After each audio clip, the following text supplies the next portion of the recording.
Good morning. This is Garry Glaub in Mooresville, North Carolina. Today we're going to discuss Revelation chapter 20, verses 1 through 6, and I'm calling this one the King of Glory. After the Battle of Armageddon, God will place the Antichrist and False Prophet in the lake of fire and brimstone, which is hell, or Gehenna in Greek. There's a valley of Gehinnom in Hebrew, which means valley of wailing. In this valley on the southwest side of Jerusalem, both King Solomon in the 10th century BC and King Manasseh in the 7th century BC ordered that the people sacrifice children to Moloch or Moloch. And this practice ended when the Jews were taken into captivity by the Babylonians. Moloch was a pagan Canaanite god, sometimes associated with the people of Ammon. King Solomon built a high place for Molech, as we can read about in 1 Kings chapter 11, verse 7. Later, after destroying the temple of Baal, King Josiah turned that land into a garbage dump and became the Valley of Gehinnom. Judas Iscariot crossed the Valley of Gehinnom on his way to hang himself in the field of blood called Hakeldama. Jesus mentioned Gehenna when he warned the people of these offenses.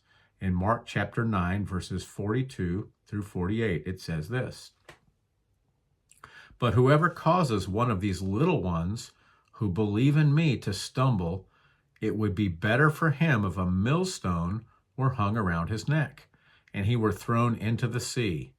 If your hand causes you to sin, cut it off. It is better for you to enter into life maimed rather than having two hands to go to hell, into the fire that shall never be quenched, where their worm does not die and the fire is not quenched. And if your foot causes you to sin, cut it off.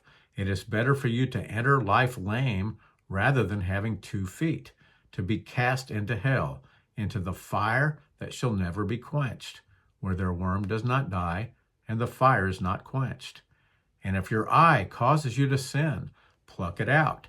It is better for you to enter the kingdom of God with 1 eye rather than having 2 eyes to be cast into hellfire, where their worm does not die and the fire is not quenched." Hell, Hades, Gehenna, Gehinnom, all are names for the eternal end for demons and unbelievers.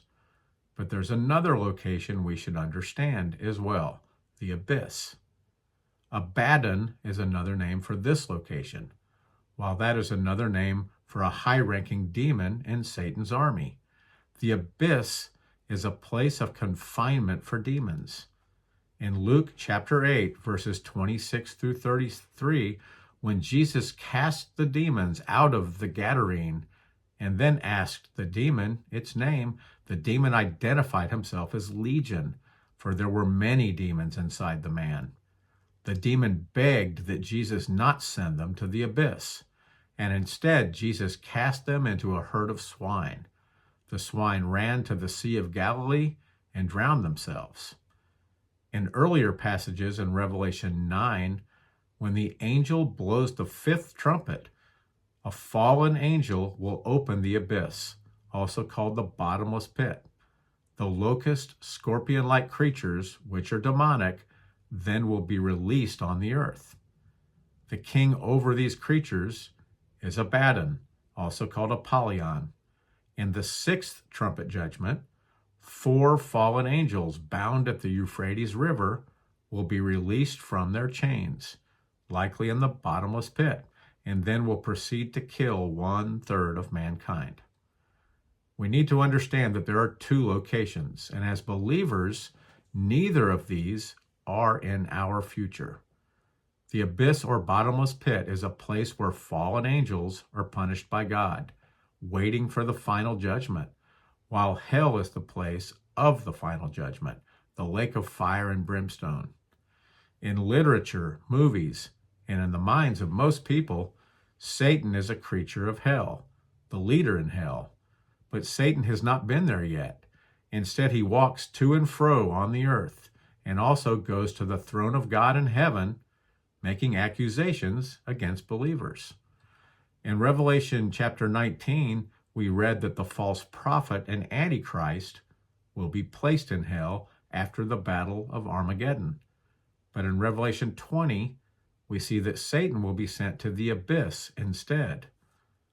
Peter wrote this. 2 Peter 2, verse 4 says, "For if God did not spare the angels who sinned, but cast them down to hell and delivered them into chains of darkness to be reserved for judgment."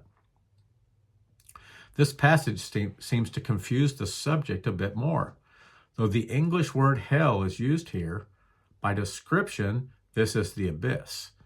The word used for hell in this passage is Tartarus, and it does in fact refer to the deepest part of the earth, the bottomless pit. Okay, with that explanation, let's read our first passage today in Revelation chapter 20. We're going to read verses 1 through 3, and it says this: "Then I saw an angel coming down from heaven, having the key to the bottomless pit, and a great chain in his hand. He laid hold of the dragon, that serpent of old, who is the devil and Satan, and bound him for 1,000 years. And he cast him into the bottomless pit, and shut him up, and set a seal on him, so that he should deceive the nations no more till the 1,000 years were finished. But after these things, he must be released for a little while." There's a difference between a life sentence and a death sentence. Hell is for eternity, and the abyss, or bottomless pit, is for a time, though that time might just be waiting for God's final judgment. The death sentence will be spiritual death rather than physical death. But it is vastly difficult to see pain for all of eternity as any kind of life. Those sent to hell will suffer eternally. And though physical pain will be a part of it all, I cannot help but think that separation from God for all of eternity will be the most painful aspect. Once confronted by the God that people chose not to believe in, I cannot believe anyone would not wish they had another chance. Some people state that they would rather go to hell than heaven because all their friends will be there. This demonstrates their ignorance, for it is not going to be a party. It is interesting that Satan's journey will not end after Armageddon, after yet another rebellion against God. I cannot know God's reason, but I would guess that part of this seems to be that God always gives every person every opportunity to come to him. Jesus will rule and reign on the earth for 1,000 years, and Satan will be bound in the abyss for that time period. To understand this, we also need to remember who will populate the earth. First of all, at the beginning of the millennium, only believers will populate the earth, those who will have survived the Great Tribulation and will not have received the mark of the beast nor worshiped the beast. In addition, it also seems that those who are part of the wedding supper of the Lamb will rule and reign with Christ in glorified bodies. But those in mortal bodies will live long lives, similar to the days before the great flood, and will also have children. Those children will still need to commit their lives to Jesus, as we are children of God, not grandchildren of God. We are not grafted into the vine because of the relationship with God of our ancestors. Personal choice. I was thinking about this, and it will be like no other time. First of all, Jesus will be ruling and reigning on the earth. Mount Zion will be the highest place on earth. And as Satan will be bound in chains and sealed, he will not deceive the nations for the entire 1,000 years. So unlike Adam and Eve in the Garden of Eden, influenced to sin by Satan, those who choose sin in the millennium will come to that decision completely on their own. The Bible tells us that Jesus will rule with a rod of iron, which tells us that he is not going to ignore sin. I'm assuming that man will still be born with sin nature, but that is only an assumption. I also am assuming that those who will choose to follow Jesus in the Great Tribulation and will survive will continue to walk with Jesus. After all, he said he will never leave us nor forsake us. For those who will have endured the great tribulation with God's help, it is difficult to think they would ever walk away from God. And this group will include the remnant. It is difficult to see anyone in that time who knows Jesus to turn away from him, as Jesus will be there physically too. But their children and the generations born after in the millennium will need to decide personally whether or not to follow Jesus. Before we read the next passage in Revelation, let's read an important psalm. It is interesting that Psalm 22, 23, and 24 give us such a sweet picture of Jesus. Psalm 22 speaks prophetically of the crucifixion, the cross. Psalm 23 describes Jesus as our shepherd, so we can picture the bend on the top of a shepherd's staff called the crook. Psalm 24 speaks of the entrance into Jerusalem by the King of Kings to begin his millennial reign, and the crown. From the cross to the crook to the crown. Let's read how his reign will begin, and someday we will be eyewitnesses. Psalm 24, verses 1 through 10 says this: "The earth is the Lord's, and all its fullness, the world and those who dwell therein. For he has founded it upon the seas, and established it upon the waters. Who may ascend into the hill of the Lord? Or who may stand in his holy place? He who has clean hands and a pure heart, who has not lifted up his soul to an idol, nor sworn deceitfully. He shall receive blessing from the Lord and righteousness from the God of his salvation. This is Jacob, the generation of those who seek him, who seek your face. Selah. Lift up your heads, O you gates, and be lifted up, you everlasting doors, and the King of glory shall come in. Who is this King of glory? The Lord strong and mighty, the Lord mighty in battle. Lift up your heads, O you gates. Lift up, you everlasting doors, and the King of glory shall come in. Who is this King of glory? The Lord of hosts. He is the King of glory. Selah. I love the personification in these verses. Lift up your heads, O you gates. Does a gate have a head? No, but a person does. A gate is a place of entrance. Jesus entered my heart. That is a place of entrance. And to have fellowship with Jesus, he must enter our hearts. Lifting up involves getting something off the ground. If our eyes are on the ground, we won't see what is around us. Depression keeps us looking down rather than looking up for his glorious appearing. This sounds like a return from battle. Jesus left Jerusalem condemned as a criminal. When Jesus came to earth the first time, he came in love to save the lost souls. But when Jesus returns, he will be arrayed for battle. Jesus will return to Jerusalem after Armageddon. He will touch down on the Mount of Olives, and that mountain will cleave in half from east to west. All of the earth lives under the sin curse. When Jesus left, even the city gates sagged in his departure. Think of a soldier standing at ease, shoulders slumping. When Jesus returns, everyone will be at full attention, with that proud army at attention, waiting to be inspected by the general. That army will stand at attention to honor the general. Lastly, that army at attention will stand at attention to represent the general in battle, anxious to serve him. The gates will stand at attention as well, ready to honor the king who will enter. Gates can swing either vertically or horizontally. These seem to be vertical gates, like a portcullis, which were for protection. But there will no longer be a need for gates to protect Jerusalem. It is hard to imagine that now, when Israel and Jerusalem seem to always be under attack. When Jesus enters Jerusalem, the enemies all will have been vanquished, and the omnipotent Jesus will rule and reign on the throne of David with a rod of iron. Who can come against him? Tradition tells us that this will be the Eastern Gate, also called the Golden Gate. According to Jewish tradition, the Shekinah used to appear through this gate and will appear again when the Messiah comes, according to Ezekiel chapter 44, verses 1 through 3.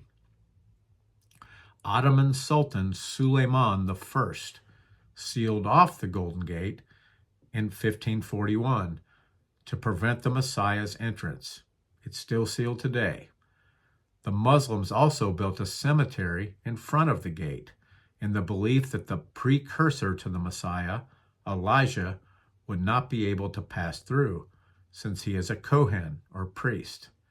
This belief is erroneous because a Kohen is permitted to enter a cemetery in which primarily non-Jews are buried.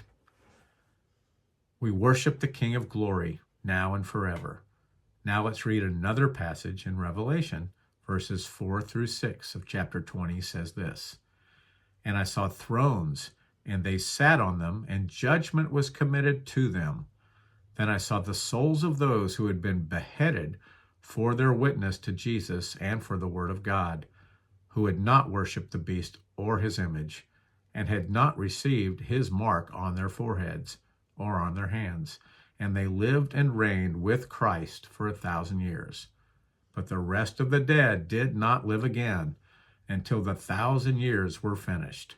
This is the first resurrection. Blessed and holy is he who has part in the first resurrection. Over such the second death has no power, but they shall be priests of God and of Christ, and shall reign with him 1,000 years. The rest of the dead are unbelievers, who will be in that state until after the millennial reign of Jesus, and will then face the great white throne judgment. This makes me think of the common term people use after someone dies, rest in peace. It did not seem that there was any peace for the rich man who died soon after a beggar named Lazarus who was eating crumbs outside the rich man's house. Lazarus, the beggar, was in peace, but the rich man was not. Read about this in Luke chapter 16. For unbelievers, peace is not their future, nor is it their eternity. Our prayers or wishes will have no effect on their eternal resting place. It will all come down to their relationship with Jesus. Tomorrow we will finish Revelation 20, and today we're going to finish with a song and a photo of the Eastern Gate. This is Garry Glaub in Mooresville, North Carolina. Have a blessed day.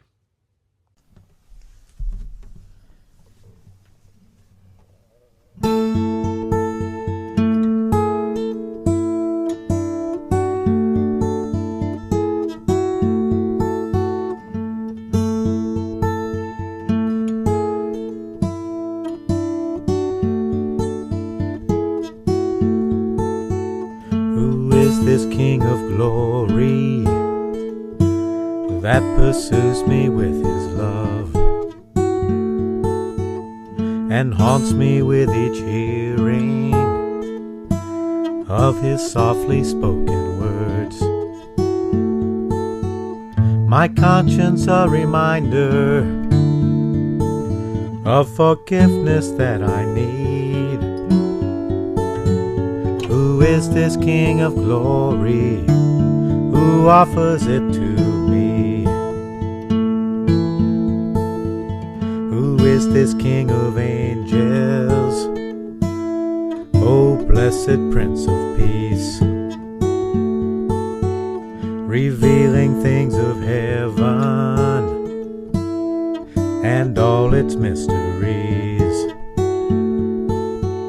My spirit's ever longing for his grace in which to stand.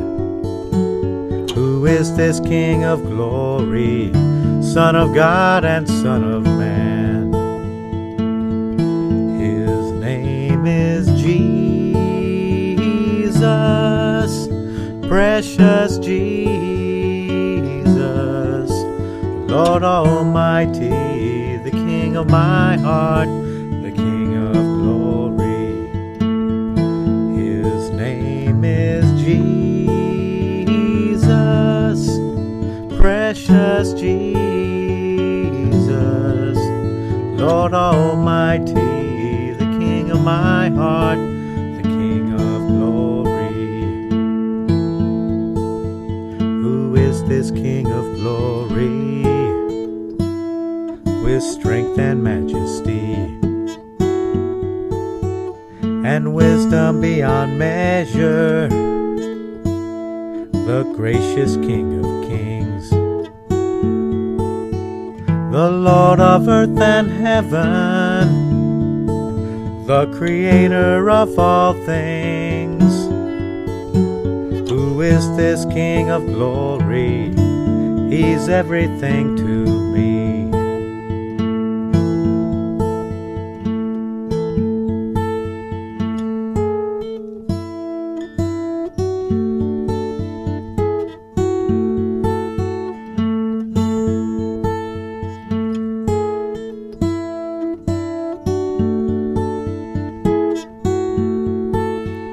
The Lord of earth and heaven, the creator of all things.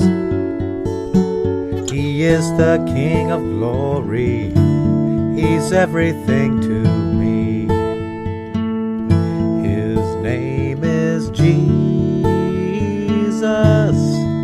precious Jesus,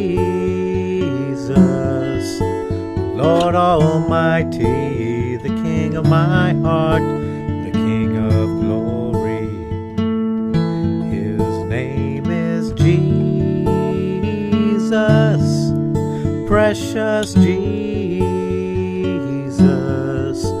Lord Almighty, the King of my